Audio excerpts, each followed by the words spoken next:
C'est toujours intéressant, un premier roman. Là, il s'agit de Clairière de Gilles Ribéraud, paru aux éditions Ralia. Alors, que sait-on de Gilles Ribéraud ? Eh bien, pas grand-chose en vérité, sinon qu'il est né en 1985 et qu'il est par ailleurs cinéaste. Clairière est un petit livre hautement mystérieux qui met en scène un certain Robert, architecte et artiste accompli, qui réalise pour le compte de grandes entreprises de la finance des vitrines, des espaces semi-abstraits, semi-réels, sculptés dans une matière étrange, la résine, qui semble vivre sa propre vie. S'y déroulent des scènes d'hallucination, mais aussi de cruauté, puisqu'un beau jour, on y retrouve les membres sanglants et éparpillés de la direction. Sally Bonne, un premier regard sur ce petit roman dense. Dense, oui, très dense. C'est un roman déroutant, à la fois rugueux et gluant, violent et sensuel, charnel même parfois, et une inquiétude sourde le traverse de bout en bout. On se tient entre le rêve et la réalité, on ne sait pas d'ailleurs où on se trouve, à quelle période, futur proche, etc.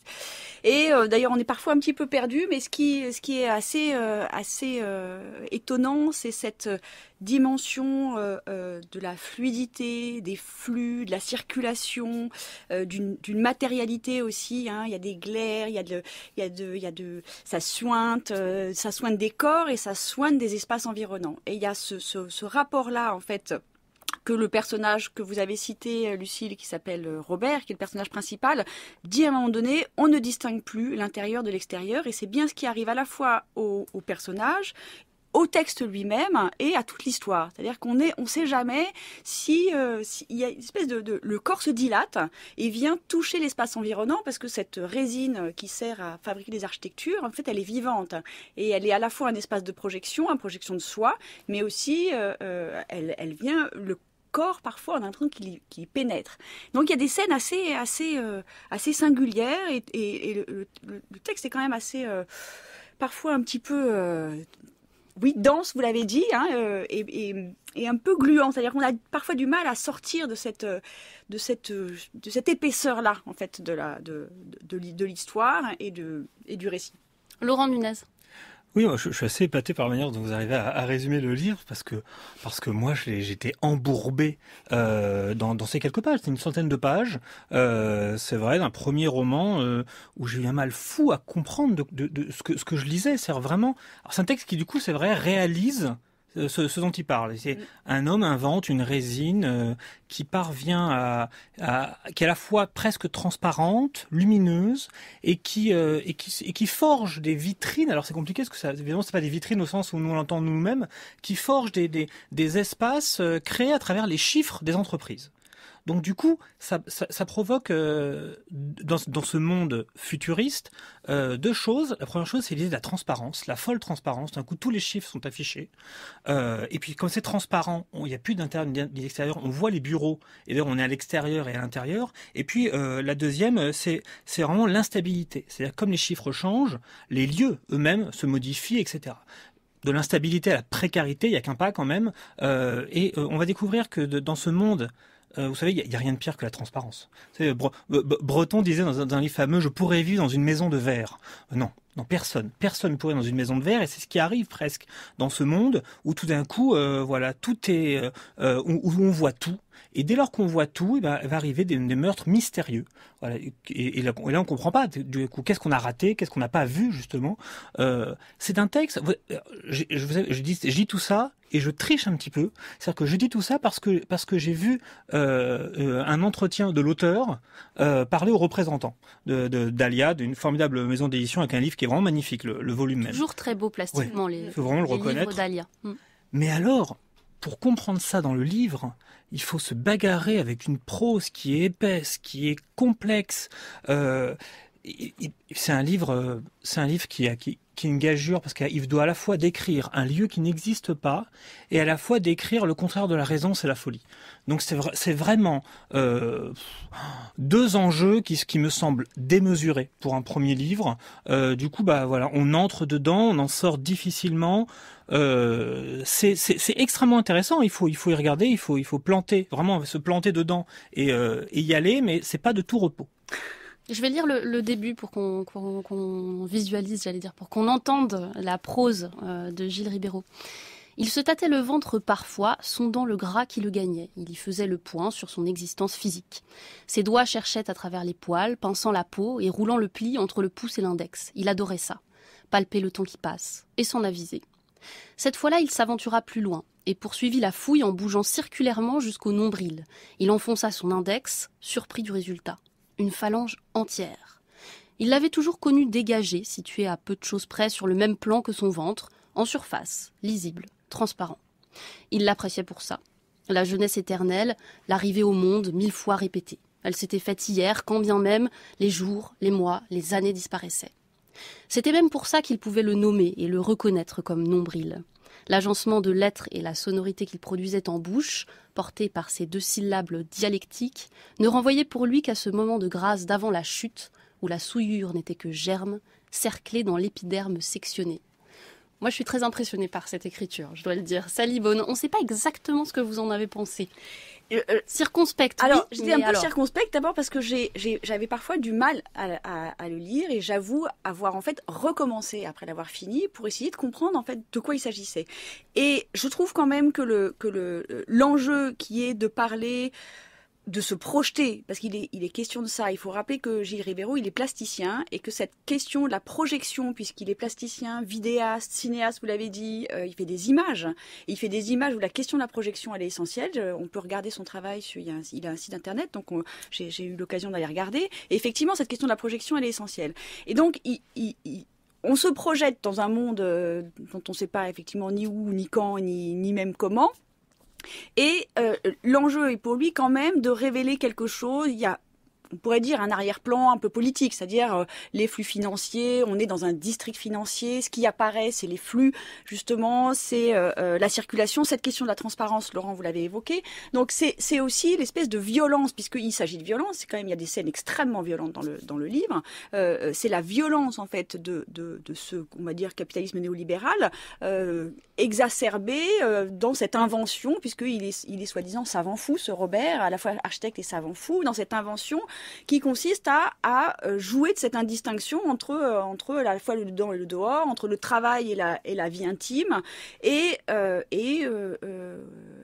est en fait complètement pris dans cette écriture. Alors j'étais au départ très surprise et un petit peu j'avais parfois du mal, et au fond je trouve il réussit quelque chose, en fait, dans cette espèce de choses un peu à la fois gluantes et très épaisses de son écriture. Il réussit comme une gangue, c'est-à-dire voilà, que ça nous entoure. Il réussit parce que je l'ai fini, et puis je l'ai recommencé, et en recommençant, je me dis, ah mais évidemment. Et en fait, tout m'est paru évident. Et tout m'est paru évident, pardon. Et donc, c'était, je trouve qu'il s'agit en fait aussi de rendre compte d'une question qui est celle de la plasticité, d'une plasticité aussi bien liée à la dimension artistique, à une dimension artistique qui est celle de son travail personnel, mais aussi à une plasticité au sens quasi philosophique, c'est-à-dire comment un discours et une forme et la réalité de la forme se conjuguent. Et donc, c'est ça qui est en jeu, en fait, cette plasticité qu'on va retrouver à la fois dans des espaces extérieurs et puis en même temps dans la langue. Donc je trouve qu'il y a quelque chose d'assez réussi en fait dans cette dimension plastique au sens de la plasticité. Laurent Nunez. Ouais, moi je pensais l'inverse. Alors tout d'un coup là, j'ai compris, je me suis dit à quel point ça y est, on avait laissé la science-fiction au film, au cinéma. C'est-à-dire que d'un coup, en plus, dans un moment où on est cerné de Tenet, où on attend avec impatience le Dune de Villeneuve en décembre, un moment où on attend enfin des films où on visualise d'autres mondes, tout d'un coup, je me suis aperçu là vraiment de la modestie des mots, à quel point les mots là, tout d'un coup, n'arrivait plus à décrire ce qui n'existe pas encore. Mais c'est vrai qu'il y a des moments qui sont assez malins. Moi, il y a un moment qui m'a touché. Je raconte, c'est quand Robert enquête dans une usine où il y a eu un meurtre, et donc il se déguise en ouvrier. Et là, il doit balayer, et il va balayer un endroit où il y a des ordures, il y a une sorte de tas d'ordures. Il balaye correctement, bien, comme il doit le faire. Et d'un coup, on vient le voir, on lui demande pourquoi. Pourquoi il a nettoyé cet endroit-là qui était un endroit pour les déchets. Et lui, il comprend pas le problème. Et je trouve que ça, c'est assez symptomatique de ce livre. C'est un livre sur la pureté, la transparence, vous l'avez dit, sur le fait de quelque chose qui engloberait tout. Et les gens ne veulent pas de cette pure transparence. Ça se voit, on est dans un monde de pure transparence avec les réseaux sociaux, et non. Les gens veulent quand même garder un petit amas de secrets. C'est la force de l'ordure, du déchet qui ont été analysés de manière psychanalytique depuis longtemps. Voilà, il y a un moment, on est effrayé. Je crois que c'est ce que ce livre raconte. On est effrayé par tous ces non-lieux où on est en même temps fixé, figé, où tout le monde nous regarde, et on a besoin tranquillement d'être chez soi et de s'enfermer, même dans un pur désordre. Vous parliez de littérature de résilience justement en introduction et de la littérature qui fait du bien. Là, c'est vrai que c'est pour ça que j'ai choisi ce livre et que je l'ai mis au programme de la critique. Je trouve que c'est un livre qui travaille dans une direction complètement opposée, c'est-à-dire de vraiment nous perdre et nous mettre dans un état pas forcément franchement agréable et peut-être du coup nous donner à penser le réel davantage que les livres réconfortants, disons. Laurent Nunez. Complètement. C'est un livre très audacieux pour cette rentrée. C'est-à-dire que c'est pas une autobiographie, c'est pas une autofiction, c'est pas une exofiction qui raconterait un personnage célèbre. C'est rien de tout ça. C'est un pur roman. Et la matière romanesque, en effet, elle est là, elle est condensée, extrême, mais elle est vraiment là, un peu comme du carbone qu'on serrerait, on tient du diamant comme ça. C'est vraiment le contraire de ce vers quoi les autres vont. C'est pas plus mal. Voilà, il faut. Je me demande bien ce qui va se passer ensuite. C'est un livre sort, on rêve déjà de lire la suite, mais voilà, je me demande bien ce qu'on peut écrire après ça. Voilà, faut peut-être parler du titre qui est quand même énigmatique. Clairière, il y a rien de clair dedans. Peut-être. Mais il y a deux clairières quand même. Oui. Une clairière dans une forêt, une clairière de verre. Il y a deux mentions de la question de la clairière. C'est un peu, ouais. Oui, voilà, c'est énigmatique. Moi, j'ai vu que le bosquet, quoi. J'ai vu que la forêt, les arbres gigantesques. Voilà, c'est quelqu'un qui demande à être suivi visiblement. Je n'ai pas encore vu son site internet, mais j'irai.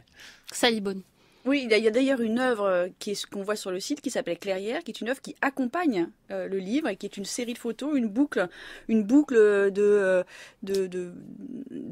photographies qui sont des très très très gros plans où en fait, qui permettent de voir des volumes et qui sont à la fois justement des volumes dont on voit l'envers. C'est l'œil et son envers. Et je trouve que évidemment ça éclaire particulièrement le livre. Moi, il y a une chose qui m'a intéressée quand même, c'est cette question, ce rapport au corps, à la matière, qui est très charnel. Vous avez lu le début du livre, hein, il s'enfonce un doigt dans le nombril, et il y a des scènes érotiques qui sont hallucinante, proprement hallucinante, parce qu'on ne sait pas du tout ce qui se passe, ni avec quoi, ni avec qui. Enfin, c'est très très surprenant. Et il me semblait qu'il y avait quelque chose aussi alors peut-être que moi-même, je suis dans une projection par rapport à cette question de la projection, mais que cette question de l'inscription dans la matière, en fait, parce qu'il est aussi beaucoup question de ça, l'inscription dans la matière, renvoyait presque au début de l'histoire de l'écriture. C'est-à-dire, on vient inscrire dans l'argile une matière, il se trouve que le début de l'écriture, ce sont des chiffres, ce sont des calculs, ça sert du code. C'est du code. Donc, je trouve qu'il y avait quelque chose là peut-être qui cherche à se dire aussi, de faire cette relation-là en fait avec la matérialité et l'abstraction totale du code. Allez lire ce premier livre de Gilles Ribéraud, Clairière, qui est apparu aux éditions Alia et qui, en effet, maintenant que vous le dites, Laurent, n'est pas sans lien avec le film Tenet de Christopher Nolan dont on parlait la semaine dernière.